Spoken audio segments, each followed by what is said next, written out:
Hello, this is Mr. Lordi and I'm from Lordi and you are watching GRIMM TV.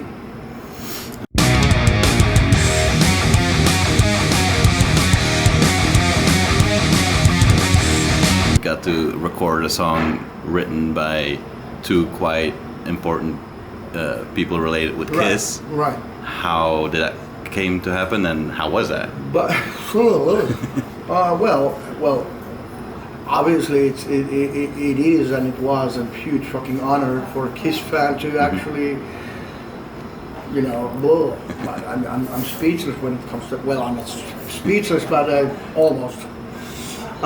It was a coincidence, and sometimes things, you know, they are handed to you on a fucking plate, like this one. Also, the story behind Like a Bee to the Honey song is Jean Bewar, who's friends with Eamon, our guitar player, and they've been in contact for years on emails or whatever. And then Jean contacted Eamon and said that he's coming to Helsinki for a Kiss Expo as a guest star there. And he said, well, asked Eamon that does he want to meet and write something together. And Eamon said, sure. And then Eamon called me that Jean is coming, so you want to join in? I said, fuck yeah. And then I called Jean and said, well, when you're coming here, I explained what kind of an album we're doing and what kind of songs we're looking for. And I mean, since Jean being Jean, you know, the master of melodies and 80s hair metal, fucking god. So I said, well, that's the era we're looking for. So we need to write something that is like 85, 86, 87, 88, something like that. So let's do that. And he said, sure.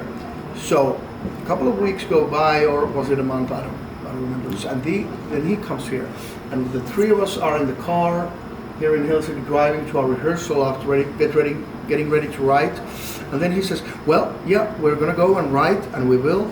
And we did. We wrote 7 songs together actually, and one of those ended up on the album. But anywho, he said, while we're trying to attempt to recreate something that would have been written in the 80s, how about if you guys would just actually use a song that is actually written in the 80s? Huh? And then he played us the recording that him and Paul Stanley did, 89. And that's the song.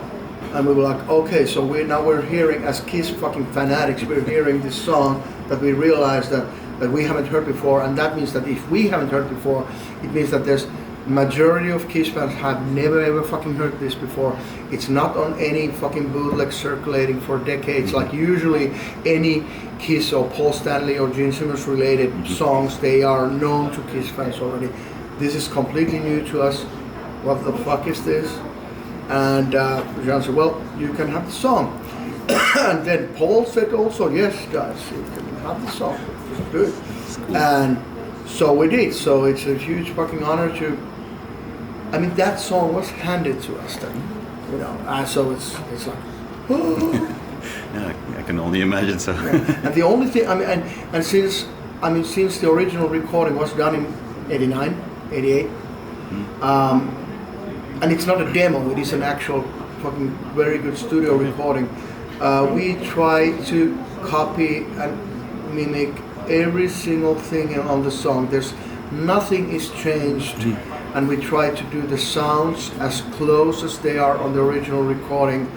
The only thing we changed was we had to lower the key quite a bit, because my vocal range isn't anywhere near where Paul Stanley or Jean Bewar are. So that's the only change. Yeah, it was a song that really stuck out, like not necessarily as like a typical Lordi song, but still Lordi song is Well, I think the thing with any kind of cover, because I mean technically it is a cover song, of course it is, even though nobody has heard it before, but it is a cover. It is a song written by somebody else than you know, band members. So usually I think with every band it sounds that particular band when the lead vocalist opens his or her mouth. You know, so it becomes a lot of song. And the funny thing about that is that because the lyric was already there and the lyric is there, when it's still sang by Paul and Jean, it is more of a love story. There's no hidden strange undertone or anything, but when I do it, it becomes creepy. It becomes a Stalker song, which is quite cool. And not a single word have been changed. There's nothing. Yeah, that's what a lot of people commented. Like, hey, this is just a stupid love song. Like, no, this is someone like a Stalker. This is creepier than you think. Yeah. And of course, we added that Vincent Price kind of a speech there with all that stuff. And well, I did add something, a little tribute to Paul in the end on the ad-libs. I say, we gotta keep it coming.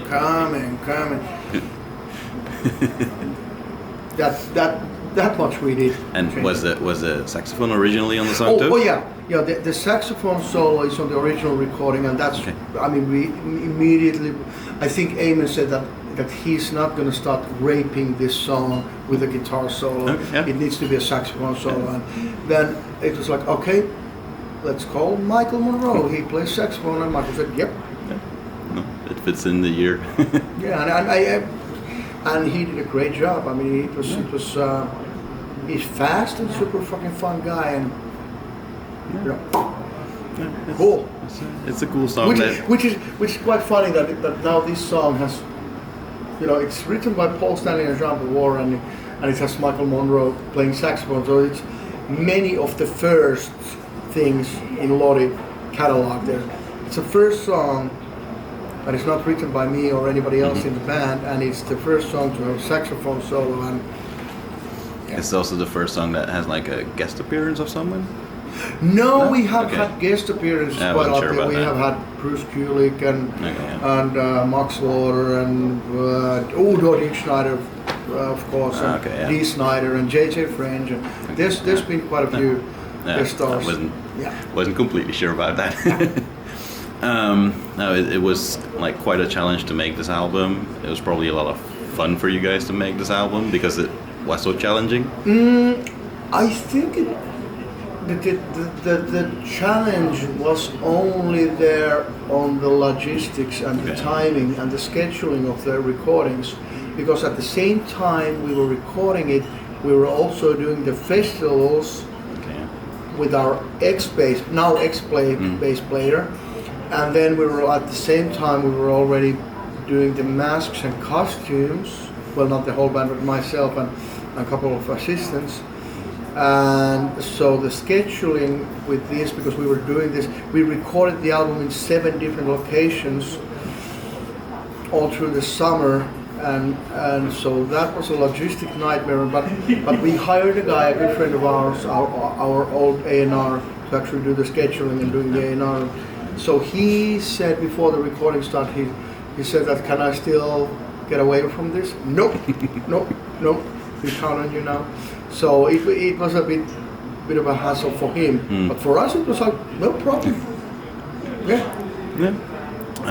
Like, would you ever want to do something similar again, like in the future, for instance? Like, hey, let's make a volume 2. I tell you what, I was already afraid of this, but I now I know for sure I will never ever want to go back to the way of making records like we've done and everybody's doing for forever.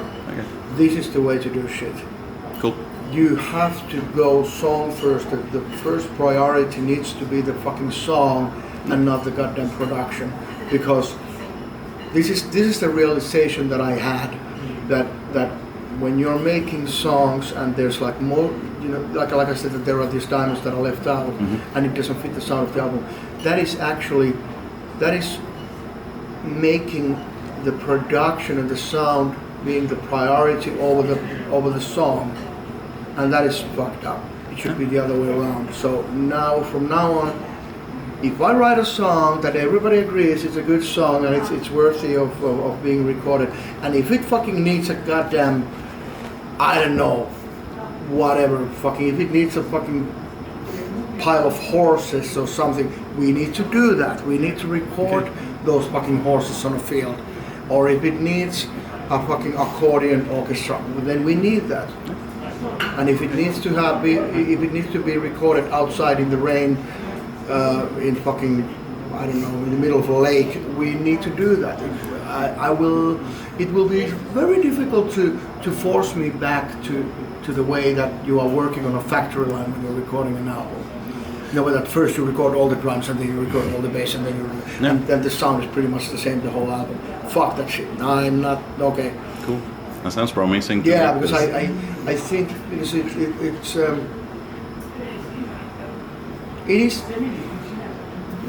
it kind of almost makes me angry in a way that all these years the full potential isn't there. It's not available to people. It's not available to me. Mm-hmm. Like it's almost like the same kind of a revelation that I had when Kita was no longer in the band.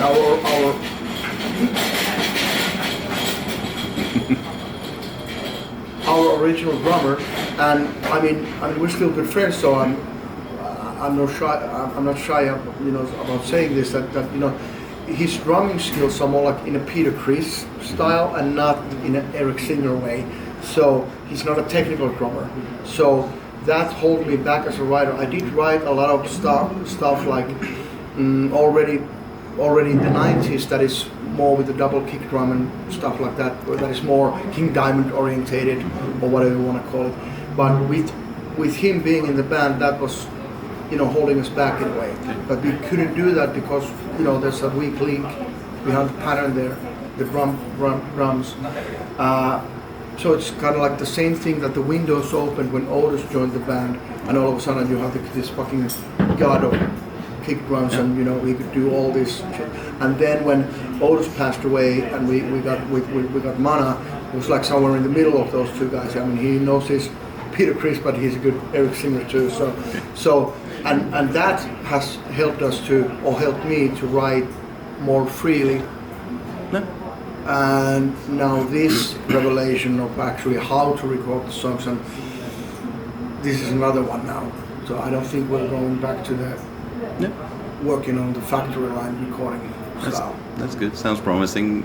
You get a bigger fan of me that well, that way. The thing is, of course, is that I could be writing shitty songs, but it's like I said, it's all in the ear of the beholder. Then, which is funny. Which reminds me of something else that I saw, that there were some fans who were wondering that why on earth are we choosing, I mean, the B-sides or the bonus tracks are always better songs that ended up on the albums.